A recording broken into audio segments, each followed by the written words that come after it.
Okay, so today we're going to talk about the Paleognaths, and there's a few things that you should be able to do by the time this lesson is complete. You should have some understanding of the evolutionary distinction of the Paleognaths compared to another major clade, the other major clade of birds, that is the Neognaths. And we're only going to talk about this in a rather superficial way today. When we get to the lecture on evolution, we'll cover it in much more detail. Second, you should be able to visually recognize the various tag species. We'll talk more about that in a minute. That includes being able to recall the name of the orders, families, common names, and scientific names for these species. And additionally, you should be able to recall natural history and biogeographical information for these tag species. So, excuse me, a little stuffed up today. Um, if we take a look here, we can see this avianscientific.org website. If you want to pause the video and go take a look at that, feel free to do that. It is a resource that you'll be using later, well, even later this week, but later in the semester as well. And what it is the tag is a taxonomic advisory group, and so avianscientific.org is the taxonomic advisory group for birds. And so if you go there and there's a drop down menu at the top. It says tags. You hover over that. It'll list all the different tag groups. That's how you find that information if you want to go look at more information about these different species.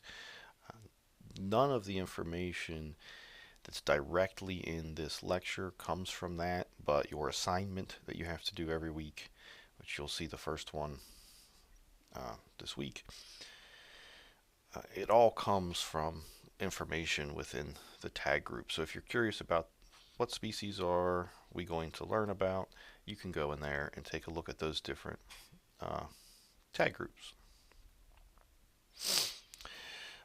We will use in this class the Clements checklist of birds of the world. Uh, and that taxonomy that is presented in the Clements checklist will always override the tag group taxonomy. Unfortunately, the taxonomic advisory groups, their priority is not really in keeping up with taxonomy. It's more in understanding the general natural history of the animals and how to keep them in captivity. So the taxonomy is outdated. Oftentimes it can be overgeneralized. In other words, there might be like 3 or 4 different species that a single sheet is trying to represent information for. And so in those cases, I will always take the species name that is present on the sheet, and that is the particular species I will talk about in these lectures. But either way, when the taxonomy is outdated, we will follow the Clements taxonomy, and that is the taxonomy you'll be expected to know for the test, not the tag taxonomy. It would not be a bad idea if you're a zoo professional to compare the tag taxonomy to the Clements taxonomy. In other words, look at how the tags have grouped things, what orders they're putting things into, or even families, and compare that to a much more modern uh, taxonomy. The conservation status for all of these species is based on the IUCN Red List status as of the end of 2025 or 2026 even. And you can go look at any of those species on iucnredlist.org. If you want to look for updated statuses, obviously the statuses are up to date right now, but in 2027, 2028, 2029. They may change. And we, again, will only cover tag species. It represents a tiny, tiny fraction of all the birds, but these lectures are quite time consuming the way it is for you and for me, and there's no possible way, it's literally impossible to cover all the diversity of birds. It's not reasonable within a single class. So this is zoo ornithology, and we will focus on species kept in zoos.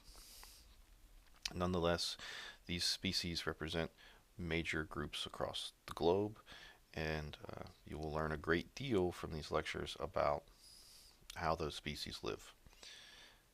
They're really good as a general model for the understanding of avian biology.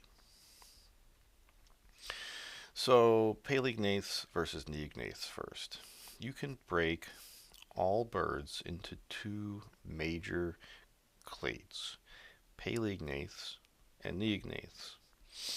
And if you look at the two words, here we go, paleognath and neognath, you can break these two words down and understand almost immediately the general gist of what the difference is in these two groups. So paleo, it refers to sort of ancient things like paleontology, right? And neo means new. And then that's the prefix for both. The two words have two different prefixes, and they have the same suffix, nathe, gnath. Anytime you see that, that is referring to something to do with the jaw. It's related to the jaw. And so if we look down here, and again, we're only going to cover this in pretty superficial terms until the evolution lecture, which will be in a couple weeks from now. We can see here, if you look at this picture on B, at the top here we have a paleognath palate. So the palate, think about looking at the roof of your mouth. Basically, you take the jaw off, you flip the skull over, and you look down at the top of the mouth, and you're looking right at the palate of the bird. The palate is quite different within the paleognaths and within the neognaths. The diagram in the middle here is showing the ancestral model. In other words, what did earlier bird palates look like, or even not necessarily true bird palates, but the palates of the theropod dinosaurs that were the very early ancestors of modern birds. And if you're like, dinosaurs, what are you talking about? It'll all make sense when we get to the evolution lecture. For now, what I would like you to focus on is just a couple significant differences in these structures. First, the paleognaths. If you look at this red bone here, that's the vomer, and this yellow bone's the maxilla, and you'll notice they're really quite large parts of this skull. And if you look down here at the neognath skull, you will see that the vomer is absent. That's why the line does not extend down to the skull, and that's why there's no red bone highlighted. So neognath is absent or incredibly reduced to the point of near absence. And the maxilla is relatively very small in these birds. And on the other side of the coin, some of the bones, the sort of struts that make up the avian skull, are quite elongate in things like this jugal here, for example, or very, very elongate in the neognaths and relatively short in the paleognaths. So that's what makes them different. It's differences in the morphology of the skull primarily. Okay. If you wonder why I'm doing this, I have two screens, so I have to look over here to look at where my mouse is if I'm pointing at something, and then I have to, otherwise I'm looking back over here at my main screen. So the paleognaths, we have two major groups, ratites and tinamous. Now, ratites make up the bulk of these these birds. And the paleognaths in total are a relatively small group of birds. The neognaths are the vast majority of species. So we will cover um, a pretty good look at all the paleognaths just in today's lecture. It would take many classes to cover all of the neognathous birds. Um, so ratites and tinamous, these are the groups within the Paleognatha. And ratites are all of the big flightless birds that you may be familiar with, things like ostriches, rheas, emus, cassowaries. But tinamous are a little bit different. Relatively speaking, they kind of look like a sort of a funny little uh, galliform bird, something like little chicken-like, kind of stocky-bodied things. And they have relatively weak flight. So they can fly a little bit. They're not tremendous flyers, but they can fly. And they have a keeled sternum. If you look at the sternum of one of these ratites, the ratites don't have that, right? Because they do not fly. And we're going to talk about the evolutionary significance of a keeled sternum, both when we talk about evolution and then when we talk about morphology as well. So we'll take a closer look at that as we move forward in the class. In all cases with this group, the paleognaths, males generally care for the nest, which is relatively unusual uh, within birds as a whole.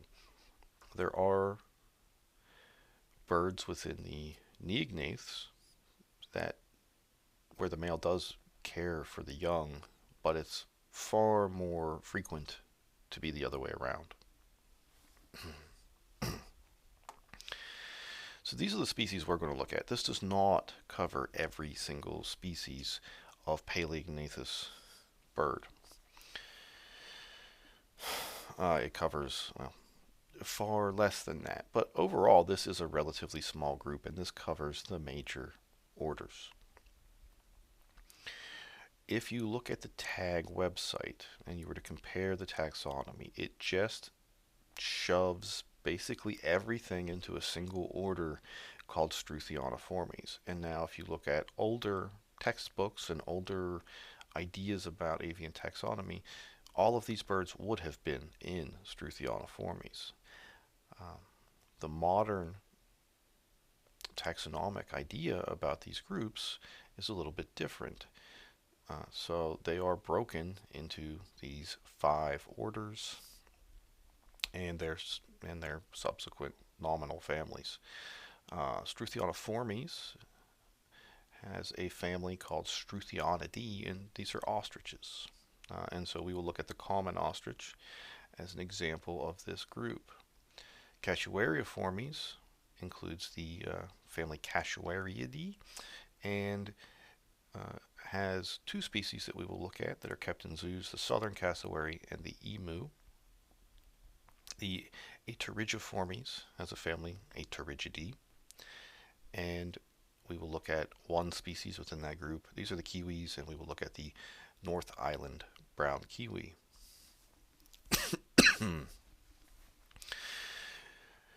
Then we have Rheaformes, which are the rheids, the family Rheidae, and these include the greater rhea and lesser rhea that we will take a look at of South America. And then finally the Tenamiformes. That's again the order Tenamiformes, the family Tenamidae, and that species is the elegant crested tinamou. There are other tinamous. Again, there are other species within most of these groups, and we're only looking at a small picture of a larger set of birds. Okay, so let's take a look at ostriches first. Order Struthioniformes, family Struthionidae. And our model here for understanding a little bit about ostriches is the common ostrich. So the common ostrich scientific name is Struthiocamelus. There are 4 subspecies within its range. and we will take a look at the range on the next slide. This is a species of least concern, so from a conservation perspective, it is not a species that is considered particularly concerning. It is a primarily herbivorous species. These guys uproot when they dig plant material. They'll reach down and they'll actually pull plants out completely by the roots in some instances and swallow the roots and all. This is quite different from most herbivorous mammals. Uh, Most herbivorous mammals will not consume the root matter because of the silica content is hard to digest and deal with. So a little bit different. Um, and these can be sedentary or nomadic, meaning they're not migratory. Sedentary means non-migratory, which might be expected for a bird that can't fly. But they can behave in a nomadic manner, meaning because of the places they live, which we're going to get into here in a moment, they will often have to move around, particularly to find water. Now, ostriches are particularly good at dealing with a lack of water. They have a resilience to the aridness of the places that they live, which is sub-Saharan Africa. They've also been introduced in Australia, and they live in just arid deserts, not in the Sahara proper, but in places that are brutally dry and often places where they have to travel great distances to find water. And so in those situations, they become a nomadic species, following the water source. Um, and so these distribution maps all come from Birds of the World, or I think somewhere in this lecture there's an eBird distribution map where the Birds of the World doesn't have a generated distribution map, as we'll see that in a little bit.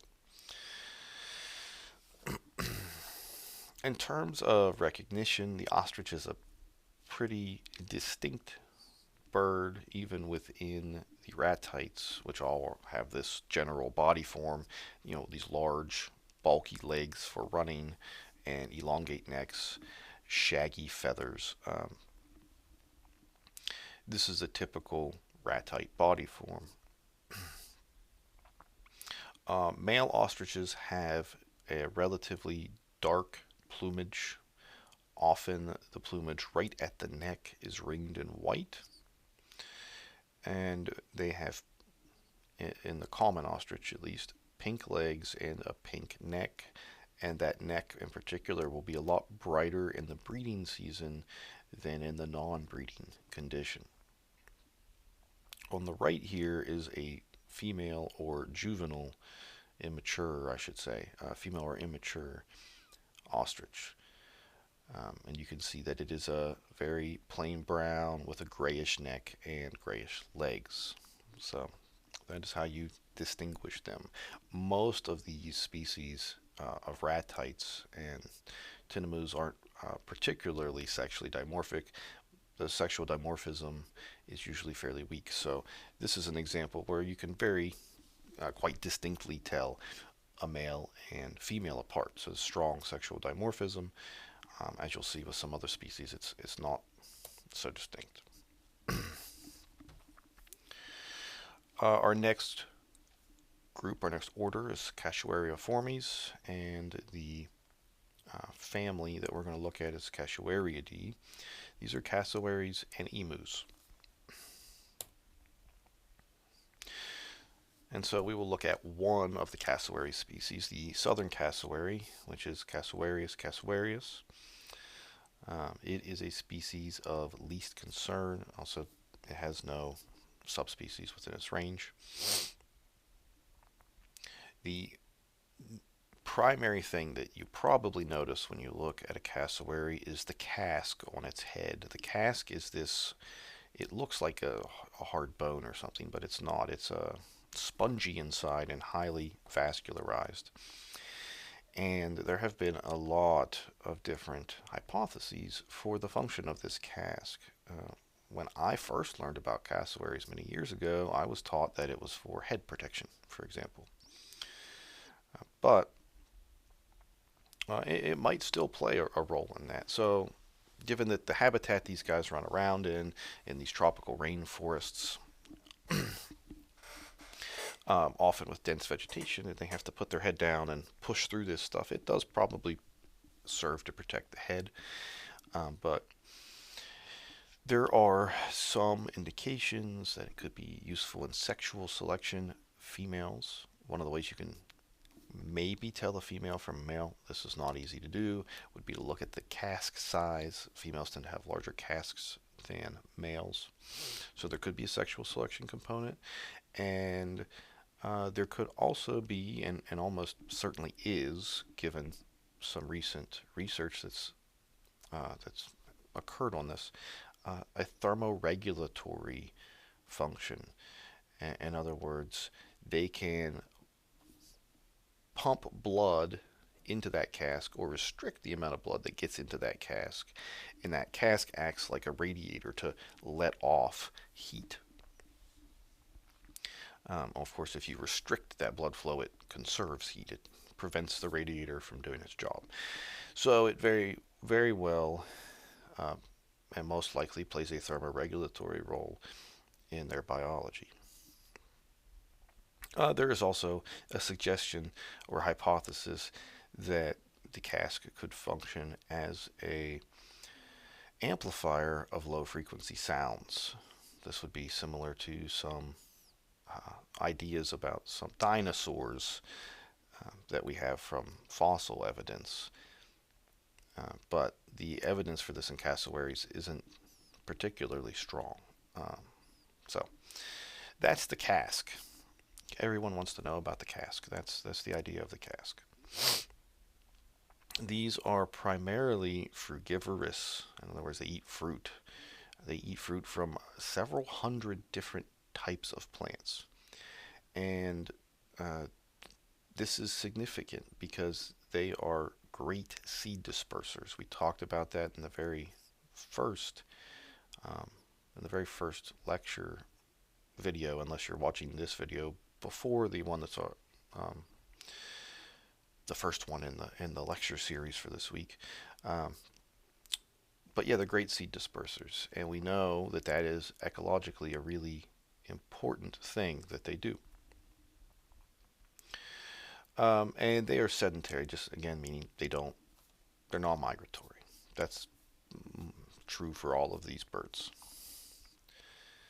In terms of their distribution, they're native to New Guinea and to Queensland, Australia, which you can see if you look in this region down here.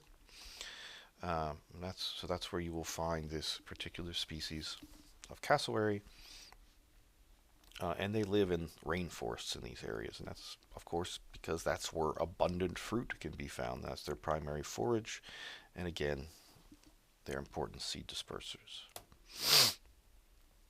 These are an incredibly distinct bird. If you were to try to compare between species of cassowaries, it gets more difficult. But you don't have to do that on your test. You only have to distinguish the cassowary from the other tag species, the other tag ratites and tinamous. And there's nothing else that looks like these. You have a black plumage. You have a blue head with a red wattle. And you have a large, prominent cask. The females are larger than the males and have larger casks, though in practice, this would take looking at a lot of individuals to feel comfortable distinguishing male from female in that manner.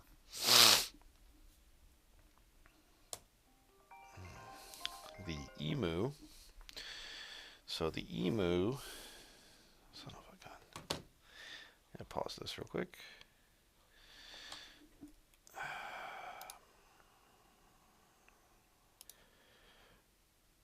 Okay. I think we're done. We're on pause now. Okay, yeah. So sorry about that. Let's continue the lecture here. So I believe we ended at the beginning of the emu slide. Um, so yeah, emus. Emus Dromaeus novahollandiae is a species of least concern. It is an omnivore. It eats a lot of plants, but it also eats a substantial number of invertebrates, and has even been recorded um, performing coprophagy, so eating excrement. These are sedentary or nomadic, so these are a lot like the common ostrich, where to some extent they follow their food, they follow their water.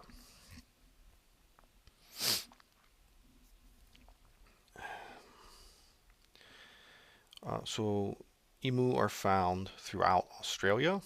The darker blue here are breeding grounds, and the lighter blue shade would be their non-breeding grounds. The habitat they prefer are grasslands. Most of these species like fairly open habitats. They like grasslands, um, but they will use other types of habitats outside of the nesting season. So they'll be found in Australian woodlands, scrub habitats, and other types of open country as well. And mostly what they avoid is the very most arid parts of interior Australia that are a little too dry for them. In terms of recognition, one thing you can look for is the upper tail coverts. That's the, the feathers of the upper part of the tail, ending in sort of a feather duster appearance. Of course, several of these ratites have an appearance that's somewhat like that, but not exactly like that. For example, the common ostrich has a tail feathers that kind of have a feather duster appearance as well. But take a look at the color of the bird. So it's a brown to gray color as their overall color. And look at the neck feathers. They tend to be quite shaggy. So if we look here, you can see that the neck feathers look very, very rough and shaggy. And of course, you've got the sort of bluish on the neck and up into the face as well to some extent. And where the female shows a much brighter blue on average than the male in the face. The female is also a heavier, larger of the two sexes. So that's emus. All right, Aterigiformes, Aterigidae, these are the kiwis. These are kiwis. And so at the tag, we have one species of kiwi, the North Island brown kiwi, Apteryx mantelli. No subspecies of this kiwi. Taxonomically, maybe interesting is this used to be conspecific with the South Island brown kiwi, and they were split into to two, relatively speaking, in recent history. This is a vulnerable species in terms of population decline since from throughout the 1900s to today. About, as an estimate, 90% of the North Island brown kiwis are depleted as a result of habitat destruction and currently also fragmentation. Though, as we'll discuss briefly in a minute, they can be found in some places where their initial habitat has been destroyed, probably as a result of there being no other option. The current population is only about 25,000 individuals, which sounds like a big number, but it's really not that many animals. They primarily are invertebrate consumers. They do consume some amount of fruit and seeds and leaves, but they lean much more toward predation of invertebrates. And they are Again, a non-migratory species. In terms of distribution, as the name North Island brown kiwi infers, they are a species found on the North Island of New Zealand. They live in the subtropical and temperate forests, and also more open shrublands of North Island. But like I was saying, they can actually be found today sometimes in these pine plantations that they have, which are these very homogeneous plantations of invasive pine trees, and also on farmland. I believe one of the largest groups of them is found on an agricultural land of some sort. I don't know the nature of the agricultural, of the farmland, what type of farmland it is, but uh, given the the severe fragmentation and development of that naturally forested island, um, these birds have been forced into some unusual habitats, and some subpopulations are making that work. So that's, I guess, a somewhat promising aspect of their conservation, is that some of them are surviving outside of their naturally inclined habitat. In terms of recognition, kiwis are very stout, round birds. If you just see a kiwi sitting, they're very oval shaped. The North Island kiwi, as opposed to the South Island kiwi, is has particularly more brownish plumage, and the feather tips are very stiff on a North Island kiwi. They also have really long rictal bristles, which are difficult to see, but well, you can see fairly well these very long bristles at the base of the beak. Those are rictal bristles. And in terms of male versus female, the female, again, like many of these ratite species, is the larger of the two sexes. It's also got a longer bill. All right, Rheoformes, Rheidae. These are rheas. So rheas, we have two species, greater and lesser rhea, that we're going to talk about in the tag. The first is Rhea americana, which has 5 subspecies across its range and is near threatened. Primarily, it is hunted for meat and also for leather. Uh, Additionally, as is the case with many species, the anthropogenic land change, conversion of, in this case, grassland to agricultural land, is a significant uh, threat to these birds. They are strongly herbivorous, but do not really like grasses. What they like is alfalfa, which of course is an important forage crop for cattle as well, and they like various other wild dicots. Um, they are sedentary. They're not migratory, just like all the other birds in this group. Found in eastern South America. When we see the lesser rhea, you'll see the other half of southern South America is the lesser rhea. So this is the greater rhea, the part that's like over in here. All this is lesser rhea territory. So eastern and or even southeastern South America is sort of where you find them. They prefer grasslands. They nest in low vegetation, so grasses that are not very tall, and they like open habitat for running. This is true of the majority of the ostriches and rheas and emus. So it's true for several of these ratites. In terms of recognition, it's a fairly distinct ratite.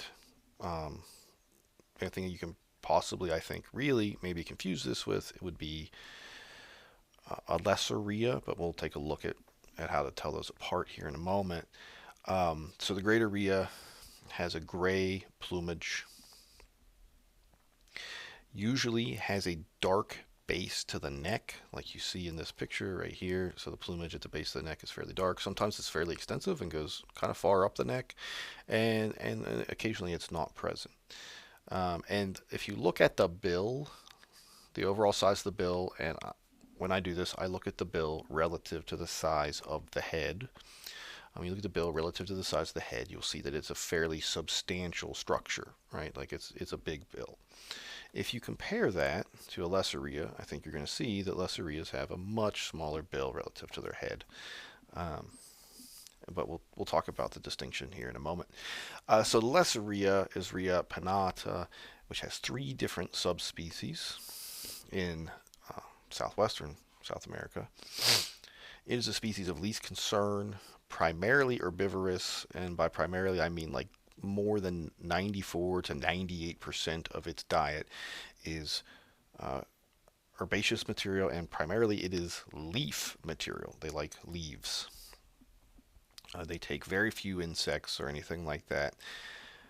Most likely, any invertebrate material that they're consuming is simply a result of eating vegetation, and there's a bug on it. Well, then they swallow the bug, and so that ends up in their diet. And of course, they're non-migratory species, so they do have, as I'll talk about in a minute, they do move around a little bit. Um, Again, southwestern South America, there are three subspecies. Uh, the subspecies Pinnata is the southern species of the southern lowlands, and can be found at elevations up to 2,000 meters. The other two subspecies, Terra paisensis and Garlepi, are the northern subspecies, and they are found at much higher elevations, up to 4,500 meters. And these are a species of arid habitats, shrub steppe, salt puna, and pumice flat habitats. These are all fairly arid types of habitats. In terms of recognition, if you look at the bill again, it is much smaller relative to the head than a greater rhea's. Additionally, the uh, the plumage is not really gray. It's much more brown than gray. And you can see fairly well in this picture that you have pretty distinct white tipping on a lot of these feathers. So that is enough to separate this species from the only really close looking species to it, the greater rhea. If you could look at the bill, look at the plumage coloration, you should be able to distinguish them. Finally, we have Tinamniformes in the family Tinamnidae, and these are the tinamous. Now, we have one tinamou species to look at here, Eudromia elegans, the elegant crested tinamou. It has many different subspecies. We'll talk about those briefly in a moment. Whenever there's a couple slides here where you'll see I've got the tilde mark, this little curved squiggle in front of the number of subspecies. That's indicating, so that usually is indicating approximately this number of subspecies. The reason I use that on some of these is because there's a lot of contention or um, uh, misinformation is not the correct word. Lack of information is the correct way of saying this. There's a lack of information in some situations about the reality of the subspecies situation, and so maybe really in a few years from now there'll be 11 or there'll be 9 or there'll be some other number of subspecies as more information is gathered. But in general, there are some things you can use to tell the subspecies apart, and I will talk about that in a minute. It's the least concern species. They are omnivorous. They do really. It's a cool thing, but it's actually a really common thing in many different animals. This is I guess, a good place to talk about it. They do seasonal diet shifting, and what that means is so many animals do this. Lots of mammals do this, for example. In the cooler months, so in the late fall and the winter and the early spring, they're eating more vegetation.